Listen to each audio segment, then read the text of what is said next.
Jumpa lagi di Vestok, channel kesayangan kita untuk belajar bersama mengenai keuangan, bisnis, dan juga investasi. Terima kasih pada Bapak Ibu sudah klik video ini, dan di kesempatan kali ini kita akan belajar bersama lagi tentang review saham IPO. Jadi kita akan bahas saham IPO yaitu Mine. Ini rencananya akan IPO di bulan Maret. Kira-kira apakah saham Mine ini menarik untuk kita koleksi ketika IPO nanti atau tidak? Ya, simak video ini sampai akhir karena kita akan bahas sampai tuntas ya. Bagi Bapak Ibu yang baru join, langsung saja klik subscribe supaya nanti ke depannya kita bisa belajar bersama.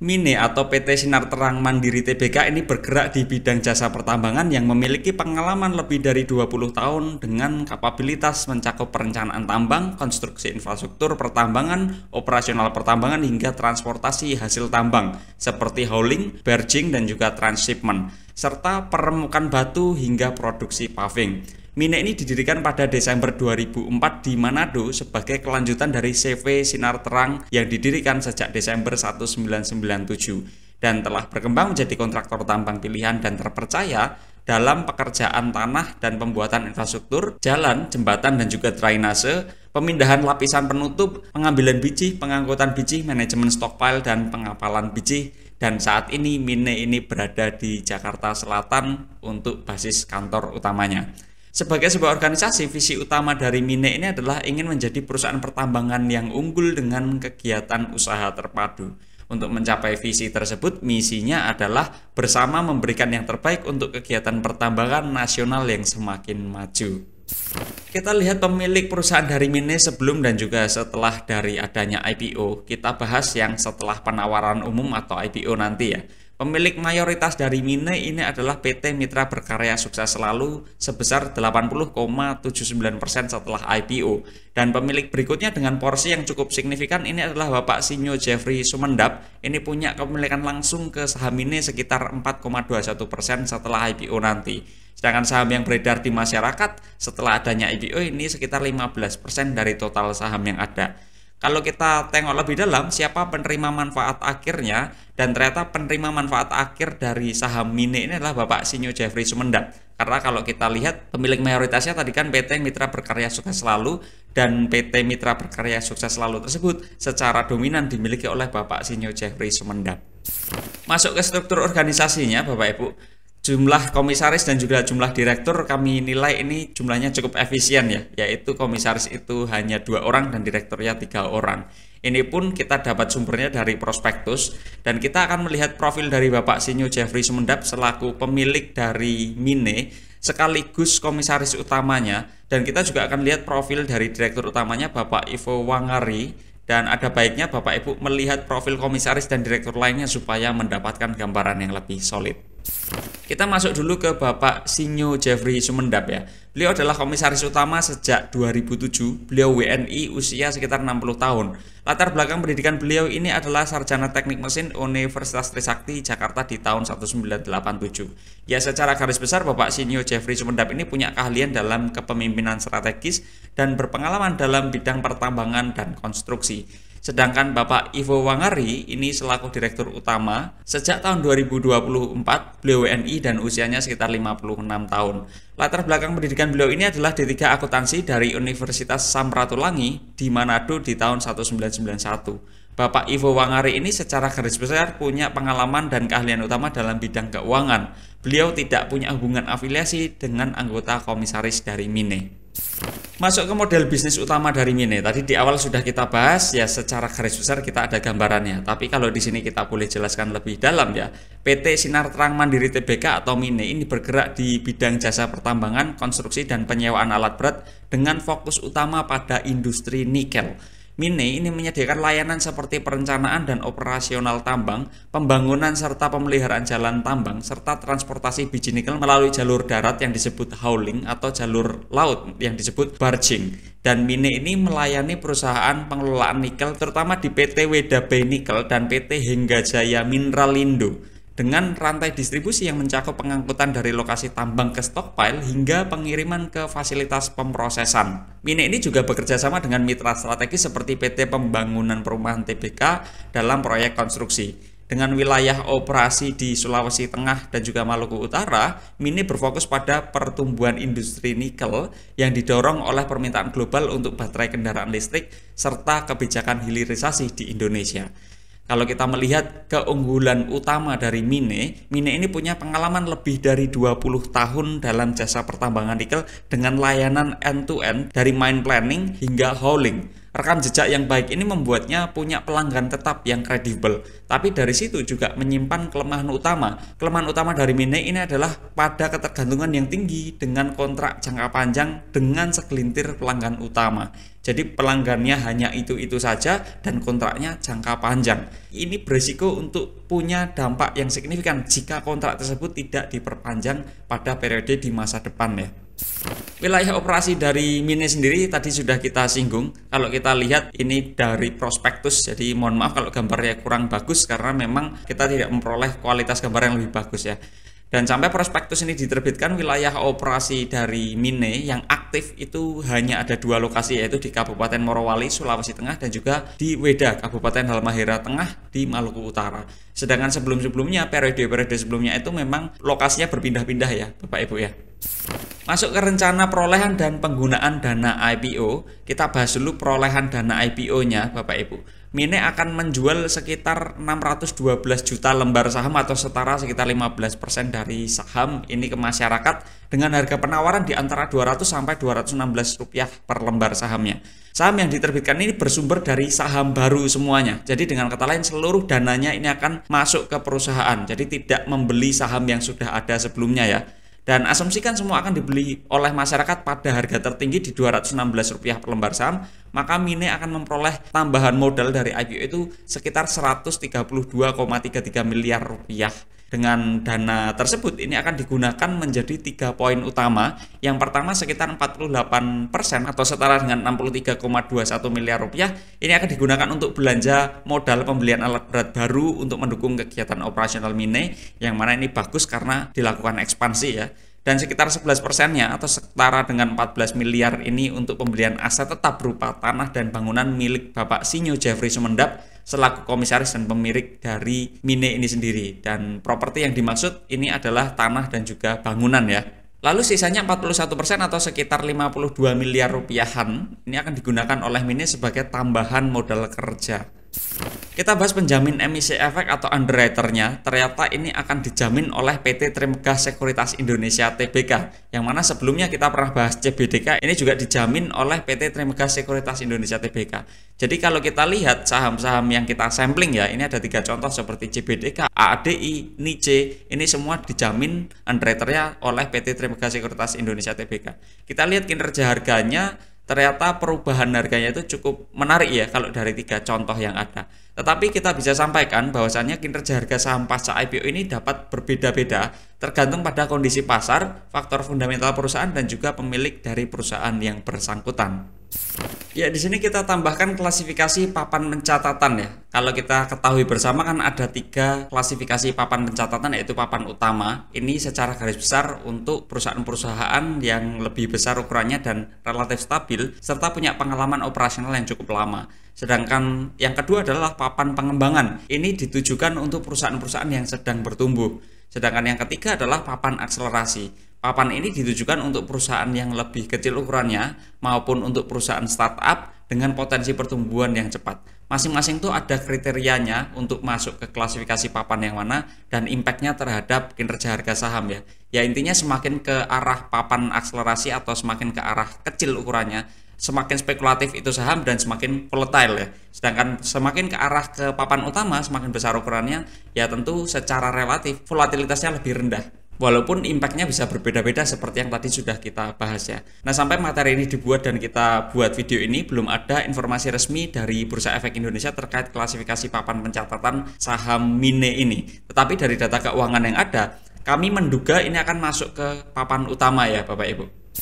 Masuk ke laporan keuangannya, kita bahas dulu di bagian racanya. Per Agustus 2024 ya, aset lancar ini porsinya sekitar 52,45% dan aset tidak lancar ini porsinya sekitar 47,55%.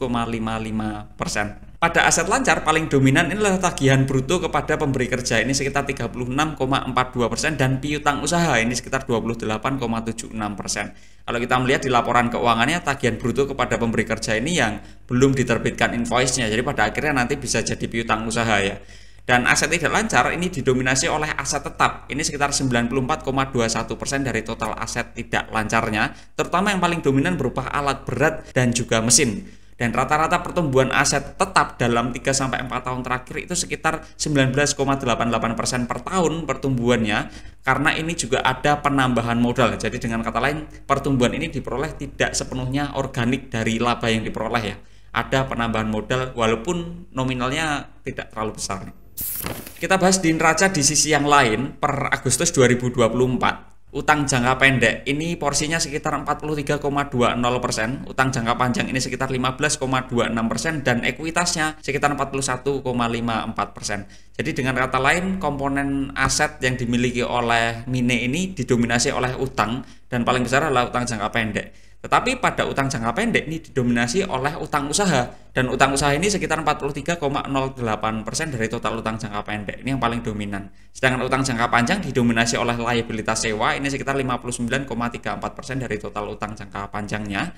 Dan rata-rata pertumbuhan ekuitas yang dimiliki oleh Mine ini sekitar 105,16% per tahun ya sejak tahun 2021, dan ini juga termasuk adanya penambahan modal. Jadi pertumbuhannya tidak sepenuhnya dari perolehan laba. Masuk ke bagian laba ruginya Bapak Ibu. Di bagian laba rugi ada revenue, laba operasi, dan juga laba bersihnya. Rata-rata pertumbuhan revenue ini sekitar 30,60% per tahun sejak tahun 2021. Rata-rata pertumbuhan laba operasinya sekitar 52,21% per tahun sejak tahun 2021, dan rata-rata pertumbuhan laba bersihnya itu sekitar 72,00% per tahun sejak tahun 2021. Kinerja dalam 3-4 tahun terakhir ini memang menunjukkan pertumbuhan revenue dan laba yang sangat agresif ya pertumbuhannya. Pada sisi kontribusi revenue, kontributor utama pada revenue secara rata-rata adalah pada segmen jasa pertambangan, ini sekitar 95,20% dan rata-rata pertumbuhan pada segmen ini sekitar 31,36% per tahun. Mine juga membagi segmen ini menjadi Hingga Jaya dan juga WDB Nikel ya. Jasa pertambangan pada WDB Nikel ini lebih dominan kontribusi terhadap revenue-nya. Sedangkan pada kedua segmen lainnya ini tidak berkontribusi secara signifikan terhadap rata-rata revenue.